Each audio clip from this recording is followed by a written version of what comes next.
show goes on even after the curtains close. I smile and pose, put my signature on it close. They lift me up so high that I'm surely about to fall. The higher that I go, the more unforgiving they are.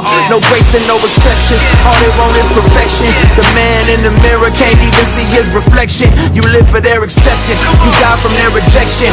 But even if I fall, I fell in the right direction. Cameras flash, the curtains pull, credits roll down the street. Critics laugh, the haters all, and they applaud. But should I fall,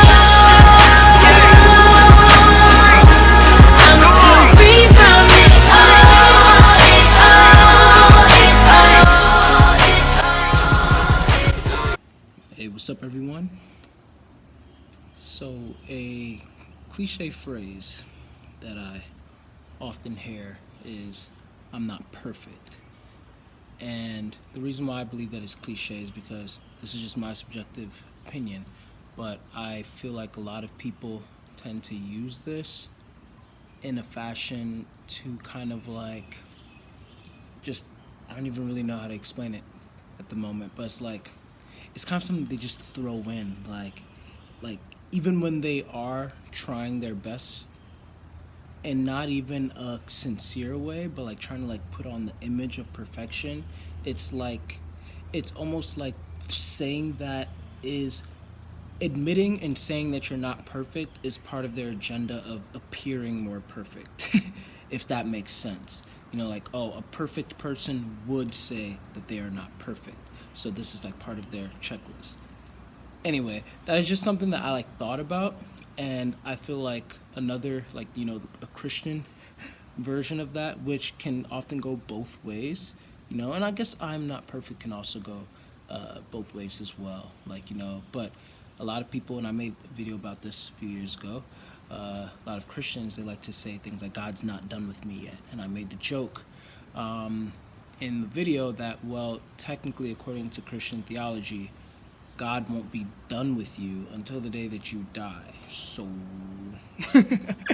but all of this to say, though, that it's true. Both of these things are still true, despite, however, whatever intentions the person might be using with it. Like, we are not perfect people, and God is not done with us yet, whether Christian or not. And something that I've been realizing more and more, especially this year, is just how much we tend to put people on pedestals that they didn't ask to be placed on. And then when we put them on these pedestals that they never asked to be placed on, and they fall off, or we kind of like, you know, they do something that, you know, triggers us in a certain way, and then we want to like push them off, I feel like that's unfair. And so this video is pretty much called The Problem with Pedestals. And the reason why I wanted to talk about this is like, this is for two types of people.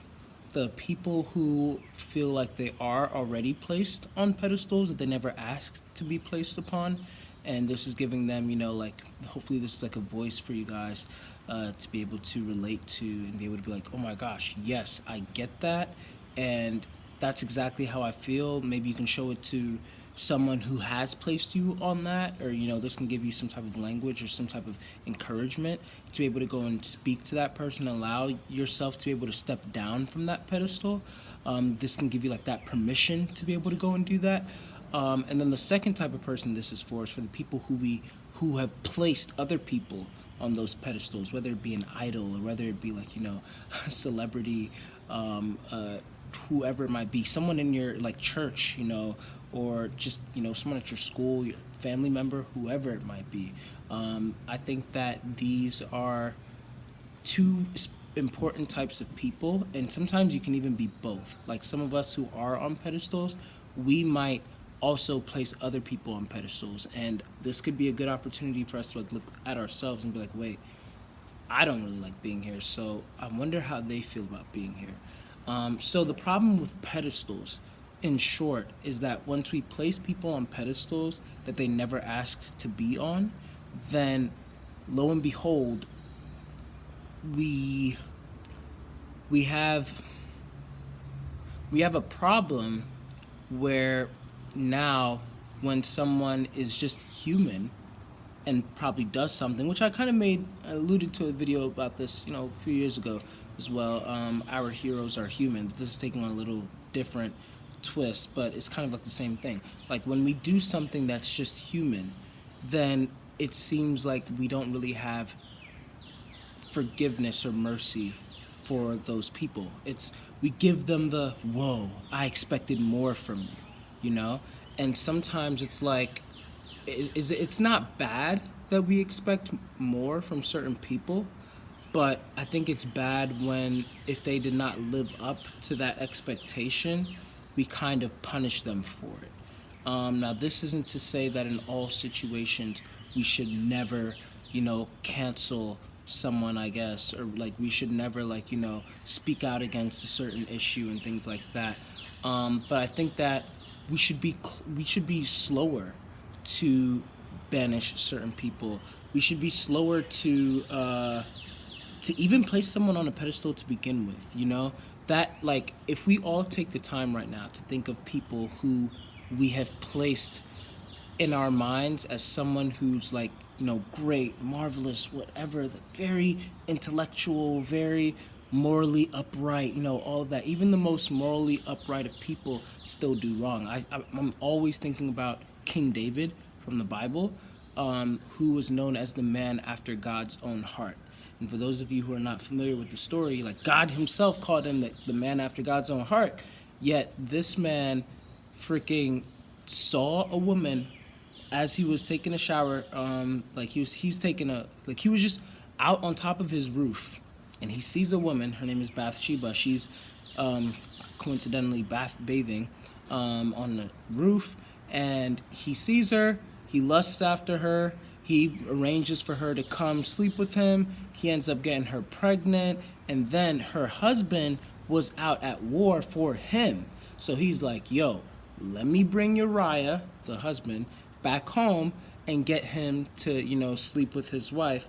That way, when she gives birth, there wasn't no way to DNA testing back then. He's gonna think that the baby is his. But Uriah was so, loyal to David that he ended up saying no, I'm gonna sit here and protect you. Like, if I'm not out at war, I'm still gonna protect you. So then that didn't really work out. So then David's like, all right, plan B. I'm gonna kill him. I'm going to send him out. I'm gonna send him right back out to war, but this time I'm gonna place him in the front. I'm gonna place him in the front of the army. That way, he's gonna die sooner. And to be honest, that was just totally messed up because it worked. And so Uriah died. David took Bathsheba, and then he pretty much saw nothing wrong with what he was doing. It seemed like, at least that's how we see it from the Bible. It wasn't until Nathan, a prophet, came to David with an allegory and was like, hey, can I ask you a story, King? Or can I tell you a story? There's this man who pretty much, he ruled everything. Like, he was so rich, this, that. I'm totally, shortening it. But then there was this other man who all he had was like a baby lamb. That was all that he had to offer. And the rich man took the baby lamb from him. What do we do about this situation? And then David got pissed, and he's like, oh my gosh, that man, the rich man, needs to be killed, and this is that, whatever. And then Nathan's like, right, that man is you, because you took away Uriah. Uriah was poor, he was working for you.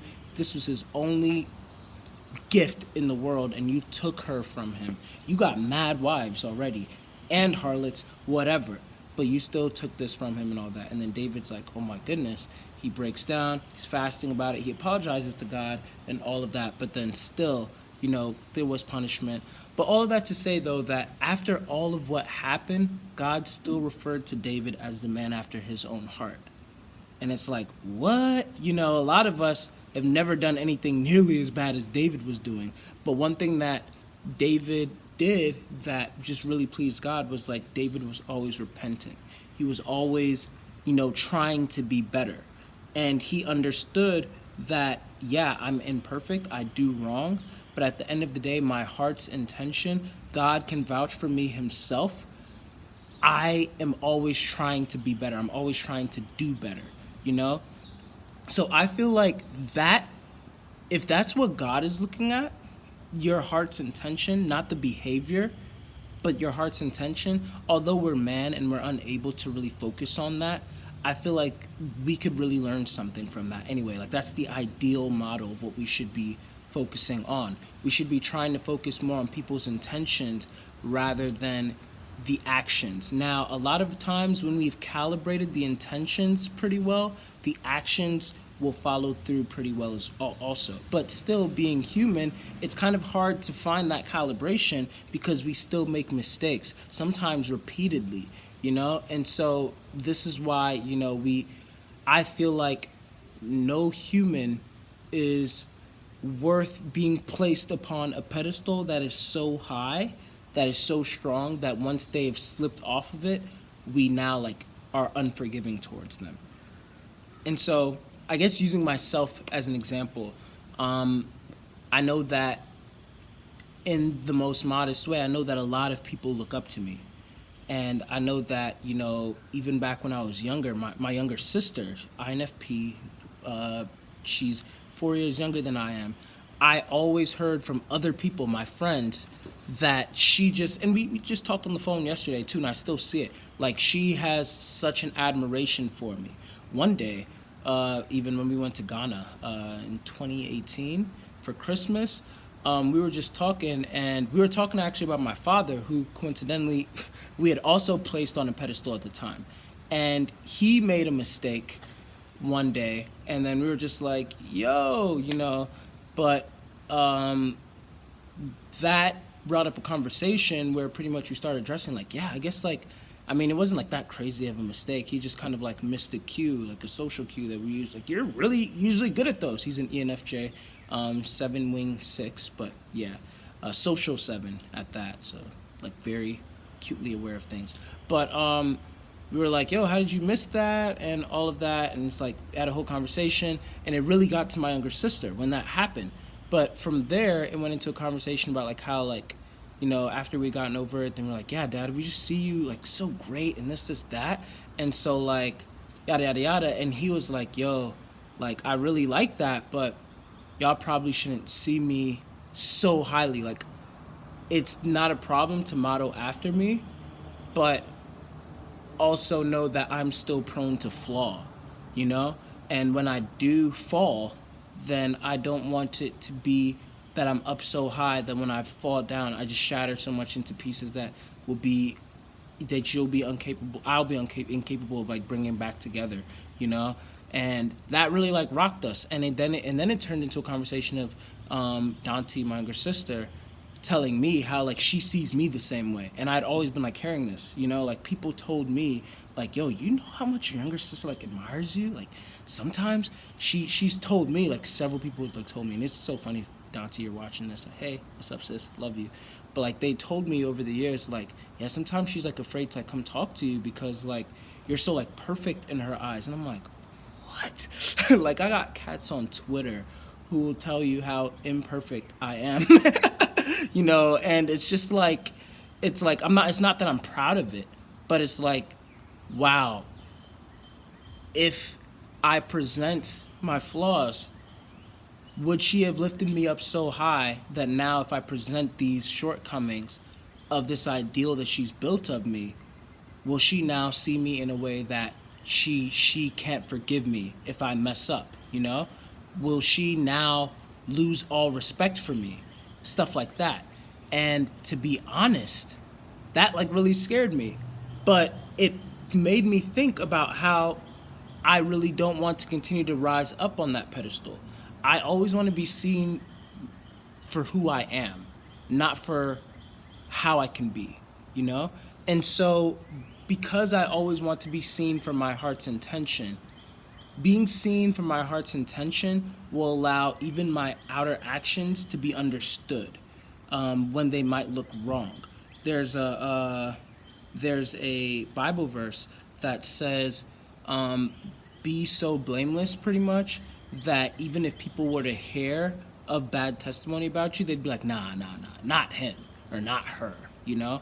And I always admired that verse, but I'll be honest, it's not something that, like, you know, like, there's a lot of things that, like, people could say that about, but there's also things that's like, dang, I look at myself and I'm like, dang, no, I have done this, I have done that, oh, I've done that, like, several times, you know?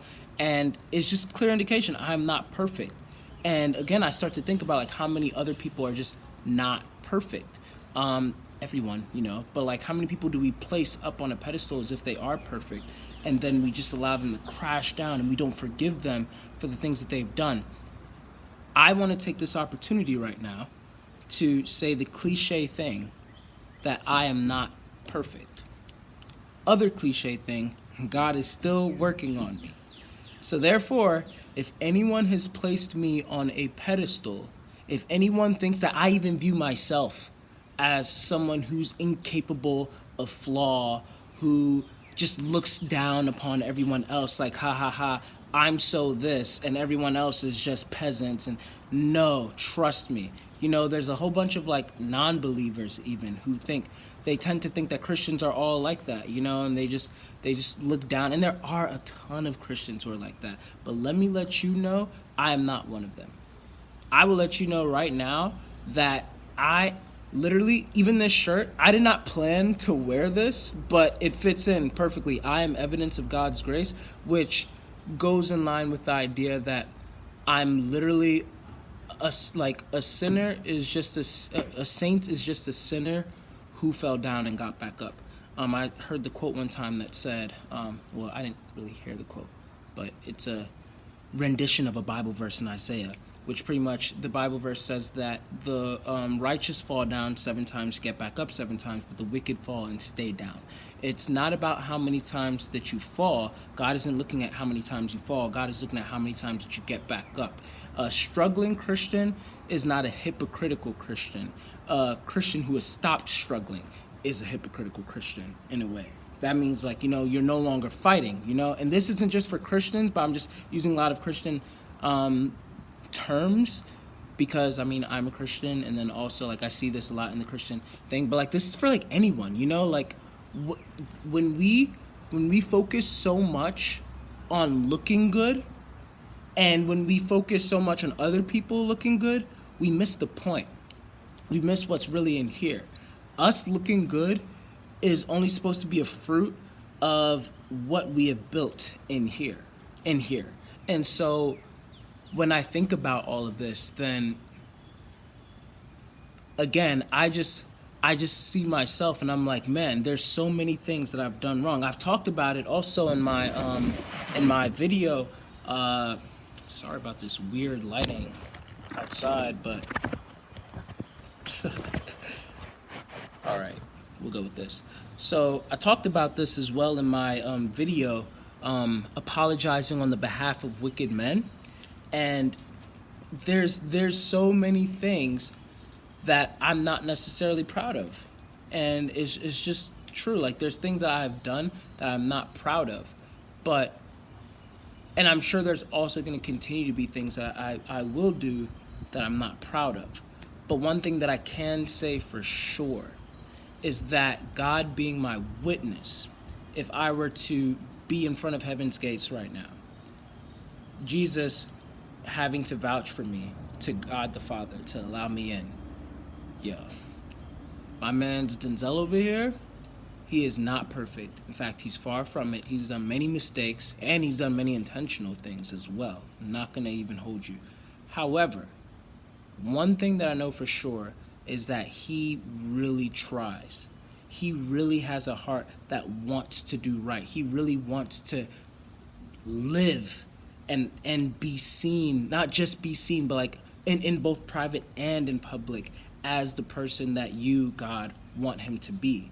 And although he's human, although he struggles with all of these things, that's really just how, like, you know, that, like, I know this because he talks to me about this all the time. The things that he struggles with, he brings it up to me repeatedly, like, yo, can you help me with this, Jesus? Yo, I'm struggling with this, Jesus. Yo, can you help me with this? Yo, if you could just help me with this. Oh, man, I messed up again. I'm sorry. I'm apologizing for this thing again. I'm so sorry. And, oh, man, you know, this time I did it intentionally. But one thing is for sure is that he's always communicating with me. And I feel like that's what's important. When you have your heart in the right place, then everything on the external will start to also fall into place. And so this is clearly just a spiel. I had notes, but I didn't even look at them. But one of the things that I guess I wanted to say as a solution is to hold space. Hold space for people to mess up. That's just the truth. Whoever that you are idolizing, whoever that you look up to, first of all, consider whether or not they even want to be placed on that pedestal. Is this something that they'd probably, if they knew they were up here, are you now applying a certain pressure to them that kind of like Lecrae said, they lift me up so high that I'm surely about to fall. The higher that I go, the more unforgiving they are. You know, like no wasting, no exceptions. All they want is perfection. Like the man in the mirror can't even see his reflection. You know, like it's just like once you put these people on that pedestal, is this something they actually want to be on? There are some people who do want to be on a pedestal like that, and they can take that type of pressure. But even then, if they fall, I feel like we should always continue to try to lift them back up. And on top of that, I think that we should help hold these people up too. Like, hey, I really respect you, I really admire you, whatever. I know that you are not perfect, but I know that you're someone who tries to be. I admire you, I respect you, whatever, but if there's any way that I can be there for you, if there's any way that I can help you through these problems, whatever, I'm here for you. Like, that means a lot to people. And kind of like what I said in my latest video, biggest thing that I've learned from life coaching, be nonchalant. You know, don't just act like it, but actually, like, if people like vent to you about problems that they're having, be like, oh wow, like, sure, I didn't know that this, you may have not expected it from them. I didn't expect this from you. You may have expected more from them, but at the end of the day, again, we're human. Look at the heart, help them out, you know? If we're gonna place people on pedestals, let's place them in an accurate portrayal, in an accurate way. Let's the best that we can, let's look at them for who they are on the inside, so that when things happen on the outside that may be out of character, we can help just calibrate and bring them right back to where they are, you know? And so again, if it hasn't already been clear, if I'm on any pedestal, if any of y'all is by any chance, I am taking this opportunity to either, one, step down, if it's a place where it's like, if I fall, I cannot ever redeem myself. Not saying that I'm going to want to fall or that I'm going to try to fall or whatever, but just in case, like, since I'm human, you never know. There are things that I thought I would never ever do that I ended up being like, wow, I am between a rock and a hard place, you know? It's like, dang, I see now why certain people do certain things, you know? And sometimes you don't even know, like, it's so easy to be judgmental of those people until you're placed in that position yourself. Then you're like, crap, wow, okay, I get it now, sorry. And it really humbles you. So this is me saying that if I'm on a pedestal, that if I fall by any chance, hopefully I don't, but if I do by any chance, and I'm unable to be redeemed in your eyes, I'm stepping down from that pedestal right now. I ask that you let me down from here before I become Humpty Dumpty.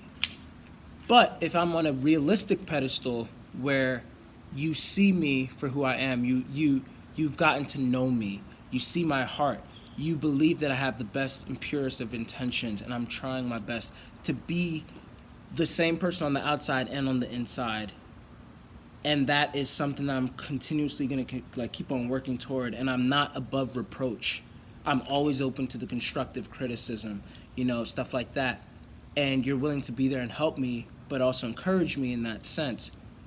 I'm all for it. I will love to continue to inspire and encourage and all of the above.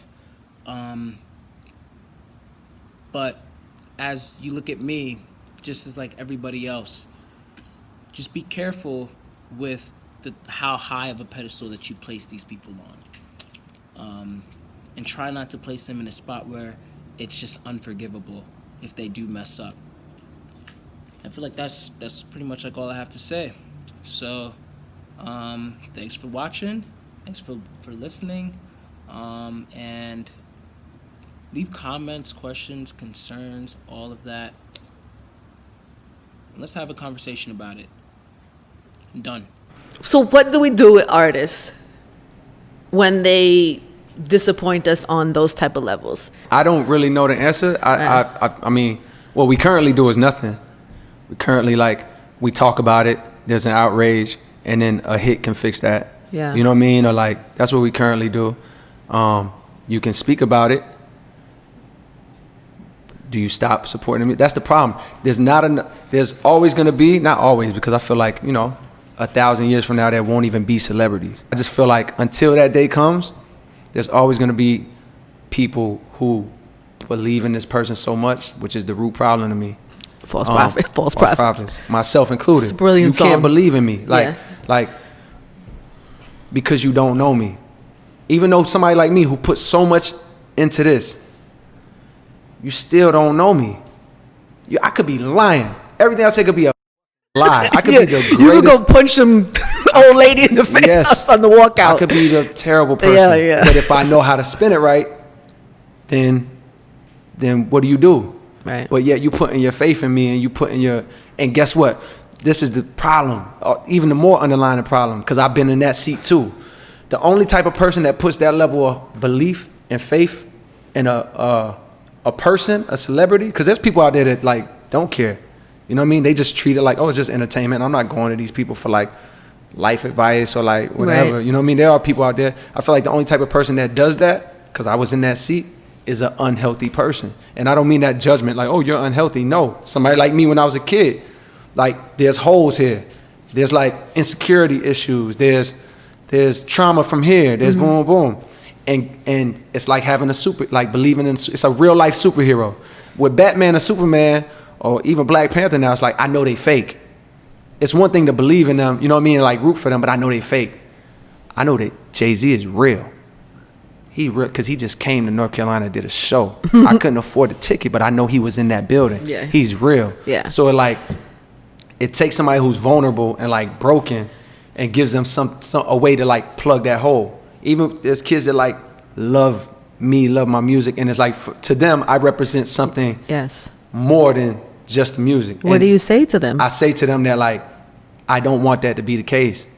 I don't want to mean that much to you, not because I don't care about you, but because I actually care about you. I want you to get to a place where no artist, celebrity, even person in your life can have that much meaning to you where it like dominates your life. You know what I mean? Where it's like, no, I feel like even in a relationship, if this was just like a relationship between man and woman, I feel like, you know, the majority of our relationships today are, I need you and I need you too. And when crackles and unravel, you do something I don't agree with, it goes so bad because now all my holes start to get re-exposed. The holes that I didn't plug up, you starting to make me feel not having you because you was plugging my hole. Now I got to sit with this hole again. That's why I get so violent with this relationship and why it gets loud and we start arguing because I don't want you to leave me. And it's like, so to that person, it's like, yo, I don't want to fill your hole.